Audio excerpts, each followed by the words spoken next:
Assalamualaikum warahmatullahi wabarakatuh. Nama saya Dadang Sumarta, nama KTP. Tapi dulu waktu bertugas menjadi mubalik, nama saya Dadang Nasir Ahmad.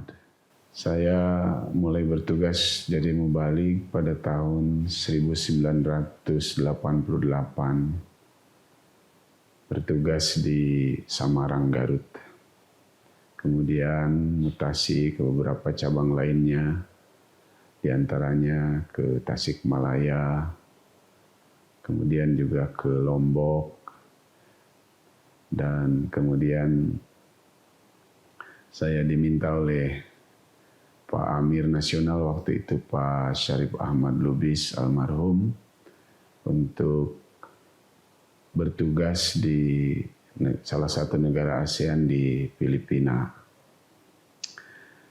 Pada saat ini saya diminta oleh tim MTA Ansarullah Indonesia untuk bercerita khususnya tentang bagaimana pertabligan yang dilakukan di negara Filipina. Karena memang pada masa itu, alhamdulillah dengan kurnia Allah Subhanahu wa Ta'ala, banyak orang yang bergabung dengan Jemaat Ahmadiyah Indonesia. Pemirsa yang saya hormati, saya bertugas ke Filipina itu mulai ditugaskan pada bulan Desember tahun 1993. Seingat saya itu pertengahan Desember tahun 1993 untuk berangkat ke Filipina atas perintah Hazrat Khalifatul Masih yang keempat rahimahullah ta'ala alaih. Pada waktu itu dia sedang gencar-gencarnya pertabligan di seluruh dunia, yaitu ada program Baiat Internasional. Program Baiat Internasional sendiri diawali pada tahun 1993. Di seluruh dunia sangat gencar sekali pertabligan atas anjuran atau perintah dari Khalifah, termasuk di Indonesia. Maka untuk program Baiat Internasional tahun berikutnya 1994 yang biasanya dilaksanakan pada bulan Juli bersamaan dengan Jalsah Salanah di London di UK, maka Hazrat Khalifatul Masih Ar-Rabi rahimahullah ta'ala alaih pada waktu itu juga menyerukan kepada seluruh jemaat di dunia untuk gencar melakukan pertabligan. Nah, kepada jemaat Indonesia, Hazrat Khalifatul Masih Ar-Rabi rahimahullah ta'ala alaih memerintahkan supaya mengirim salah seorang mubalik ke Filipina untuk program itu. Ini program pertabligan untuk supaya pada Baiat Internasional pada tahun 1994 itu jumlah mubain baru bertambah di seluruh dunia. Maka pada pertengahan Desember, kalau tidak salah, saya berangkat dengan sangat berat sebetulnya, karena ini tugas langsung dari Khalifah dan saya belum pernah atau belum berpengalaman untuk bertugas ke luar negeri, ya. Bertugas di Indonesia pun baru beberapa tahun dan di beberapa cabang saja, maka itu saya rasakan tugas itu sangat berat. Berat karena Filipina tentu saja tempat yang baru, negara yang belum pernah saya kunjungi, kemampuan bahasa juga mungkin terbatas saya pada waktu itu. Tapi karena perintah Khalifah, saya yakin bahwa apa yang diperintahkan oleh Khalifah itu bisa dilaksanakan. Maka ketika berangkat pun karena merasa berat, merasa tidak sanggup, ya, tidak punya kemampuan, kenapa saya yang dipilih, kenapa tidak mubalik lain, itu terus berkecamuk dalam pikiran, dalam hati, ya. Kenapa harus saya? Padahal banyak mubalik senior juga di Indonesia pada waktu itu. Kenapa saya yang diberangkatkan? Maka itu sepanjang perjalanan dari Jakarta ke Filipina, ya saya terus menangis pada Allah Ta'ala ya apakah saya mampu melaksanakan tugas ini, atau apakah banyak pertanyaan yang tidak tahu jawabannya ya. Karena itu pertama kali saya naik pesawat, pertama kali ke luar negeri ya, ditugaskan untuk tugas yang berat dengan target 500 orang bayin baru. 500 orang bayin baru dalam jangka waktu 6 bulan saja. Artinya di Januari, Februari, Maret, April, Mei, Juni, 6 bulan. Karena Julinya bayat internasional di London. Saya berangkat, maka di perjalanan itu terus menangis. Menangis, mungkin penumpang di sebelah saya juga heran kenapa saya menangis terus. Saya menyendirkan kepala saya di jendela pesawat terus menangis. Dengan doa tentunya. Berdoa kepada Allah Ta'ala agar saya diberi kemampuan, diberi taufik karunia untuk dapat memenuhi harapan Khalifah, memenuhi apa yang ditugaskan oleh Khalifah kepada saya. Nah, singkat cerita sudah sampai di Filipina, di Manila, kemudian saya melanjutkan perjalanan ke Filipina Selatan, ke Zamboanga. Ya, karena jemaat kita di Filipina itu baru ada di selatan saja, di Mindanao. Ya. Dari Manila ke Mindanao, ke Zamboanga, kemudian dari Zamboanga naik pesawat sekali lagi ke paling selatan, paling bawah, sudah dekat dengan Sulawesi Utara sebenarnya berseberangan, yaitu ke Tawi-Tawi. Ya.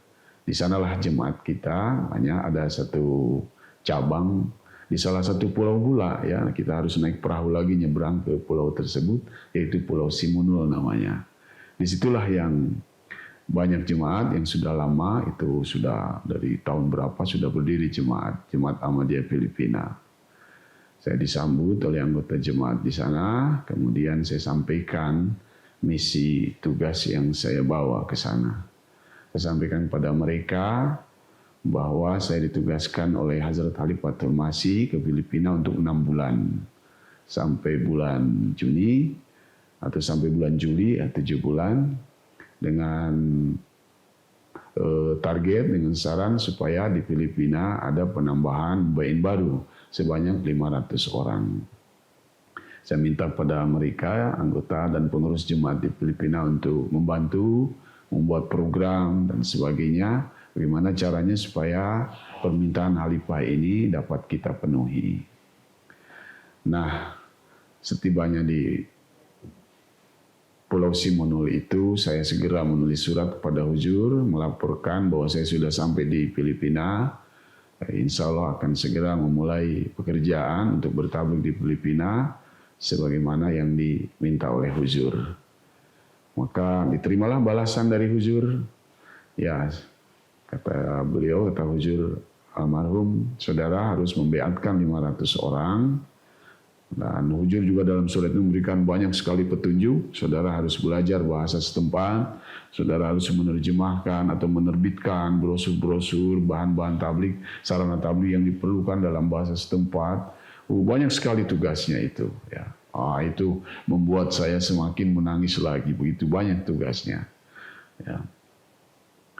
Nah, setelah menerima perintah dari Huzur itu, saya belajar bahasa setempat. Saya pilih bahasa mana yang harus saya pelajari, saya diskusi dengan pengurus, bahasa mana yang harus saya pelajari. Bahasa di Filipina, bahasa Tagalog atau bahasa, kayaknya banyak sekali bahasa di sana. Bahasa nasionalnya bahasa Inggris dan bahasa Tagalog. Ya, kemudian di setiap pulau itu, setiap suku itu punya bahasa sendiri seperti negara kita ya, Indonesia. Nah, saya bermusyawarah dengan mereka bahasa mana. Nah, kemudian kepada siapa kita akan bertablig, yang sasaran tablig yang paling mudah untuk tabligi.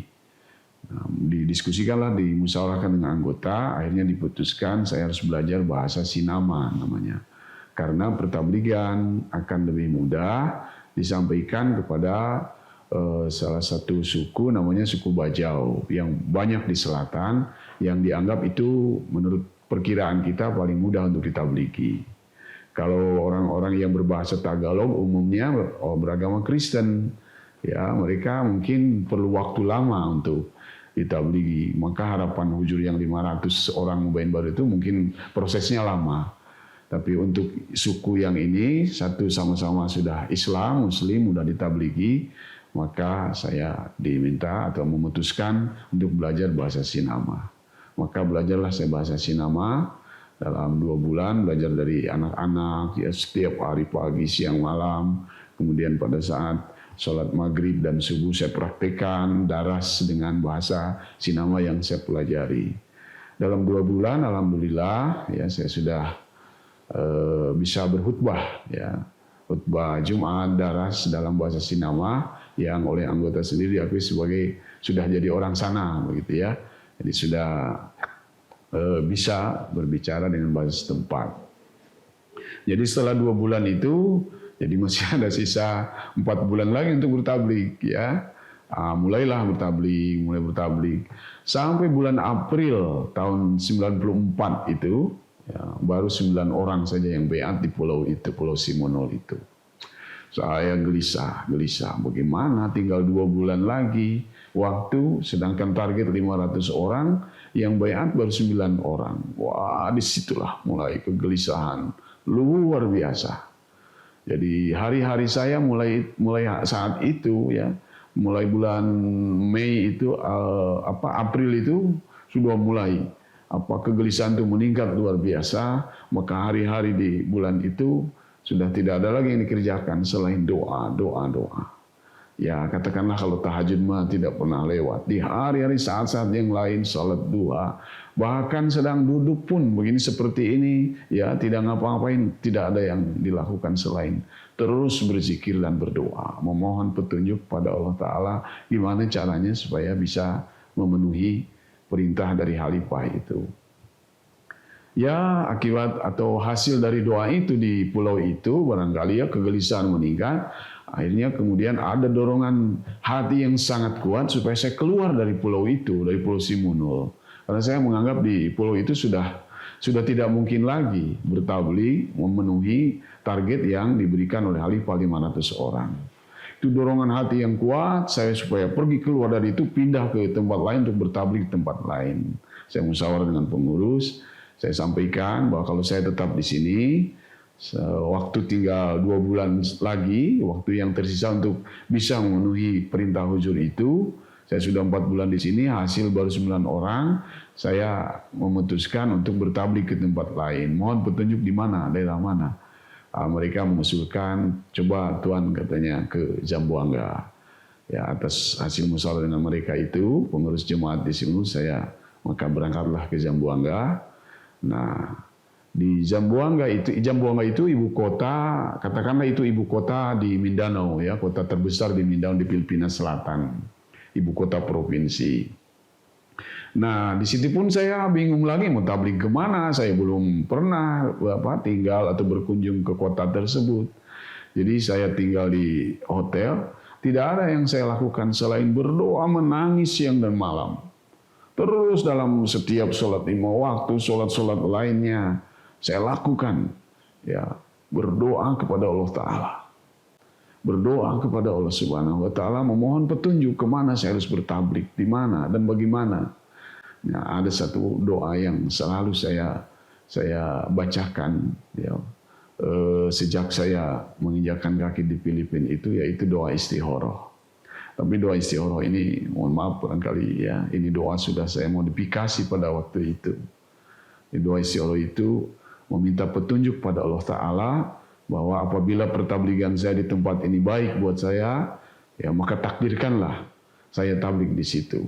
Kalau tidak baik, takdirkan saya untuk bertabligh ke tempat lain.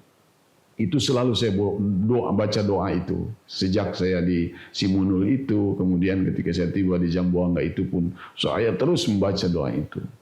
Allahumma inni astahiruka bi'ilmika. Ya Allah, aku memohon yang terbaik kepada Engkau menurut ilmu Engkau. Wa astaqdiruka biqudratika, dan aku memohon takdir Engkau sesuai dengan kuasa Engkau, sesuai dengan takdir Engkau. Wa as'aluka min fadlikal azim, dan aku meminta kepada Engkau karunia Engkau yang besar. Wa in kunta, doa yang berikutnya itu fa innaka taqdiru wa la aqdiru, karena Engkau Maha Kuasa sedangkan aku tidak kuasa apa-apa. Wa ta'lamu wa la a'lamu, dan Engkau Maha mengetahui, aku tidak tahu apa-apa. Jadi saya anggap ini doa yang terbaik pada saat itu untuk saya melaksanakan tugas saya dari Khalifah. Allahumma in kunta ta'lamu anna hadza tablighi fi hadhihi jazirati khairul. Ya Allah, jika tabligh saya di pulau ini baik buat saya, faqdirhu li, takdirkan saya tabligh terus di sini. Wa yassirhu li, dan mudahkan pertabligan saya di sini. Wa barik li fihi, dan berkati saya tabligh di sini. Jadi intinya begitu doa itu ya. Wa in ta'lamu anna hadza tablighi fi hadhil jazirati saruli. Kalau tabligh saya di tempat ini buruk, tidak baik, tidak menghasilkan, fa asrifhu anni, palingkan saya ke tempat lain. Fa asrifni anhu, dan palingkan tempat ini dari saya. Seperti itu doanya. Makanya itu juga barangkali pengabulan doanya ketika bulan April itu di Pulau Simonul itu ada dorongan hati yang sangat kuat, harus keluar, Dadang keluar. Jangan di sini terus, ayo cari tempat lain. Soal begitu, ya pengabulan dari doa itu. Nah, ketika kembali lagi tadi saya tiba di Zamboanga City di dalam hotel itu, terus saya menangis kepada Allah Taala. Allahumma ini as'alukal khair. Allahumma ini astahiruka bi ilmika, terus ya Allah, minta yang terbaik. Jadi setiap malam tahajud sampai subuh, pagi setelah sarapan itu saya pergi aja kemana tanpa tujuan. Ada jeepney yang mana, jeepney itu angkot kemana, saya ikut terus. Kondektur tanya mau kemana Tuan? Saya mau ke Last Point, saya bilang. Apa terminal terakhir mana? Oh, Last Point. Udah sampai saya ditanya, Tuan mau kemana? Last Point, saya bilang ke terminal terakhir. Ini Last Point, saya turun. Saya udah turun, lihat, wah gereja semua, banyak babi. Saya balik lagi, nangis lagi di hotel. Ya Allah, ya minta terbaik, yang terbaik pada Engkau. Kalau tabligh saya di sini tidak baik, palingkan segera saya ke tempat lain. Soal begitulah intinya. Terus besoknya saya begitu lagi, naik jeepney lagi ke arah yang lain lagi. Ya, untuk mengharap ada petunjuk, ada hidayah, mungkin di tempat itu bisa bertabligh saya. Nah, saya ditanya oleh kondektur kemana, Last Point. Begitu terus di tempat yang terakhir, terminal terakhir saya turun, Kristen semua juga, balik lagi, nangis lagi di kamar. Malam pun sedikit sekali tidur, banyak berdoa. Ya, setiap duduk, setiap mata saya terbuka selalu tasbih di atas jeepney pun tadi perjalanan terus subhanallah, Allahu Akbar, alhamdulillah, terus berdoa begitu. Allahumma inni astahiruka bi'ilmika, terus saya baca, bukan hanya di dalam sholat, dalam perjalanan pun itu saya baca. Mohon ditakdirkan saya kalau tabligh ke arah sini, ya ke arah timur, ke arah barat, baik buat saya, takdirkan saya tabligh seperti itu. Ya, kalau ternyata kelihatan secara lahiriah tidak memungkinkan tabligh, saya balik ke kamar nangis lagi. Tapi yang begini Tuhan katanya, Tuhan harus siap-siap sekarang. Apa yang kemarin Tuhan sampaikan kepada saya sudah saya sampaikan katanya ke pakcik saya. Pakcik itu paman saya katanya. Dia itu imam masjid di salah satu kampung katanya. Mereka sudah menunggu Tuhan di sana.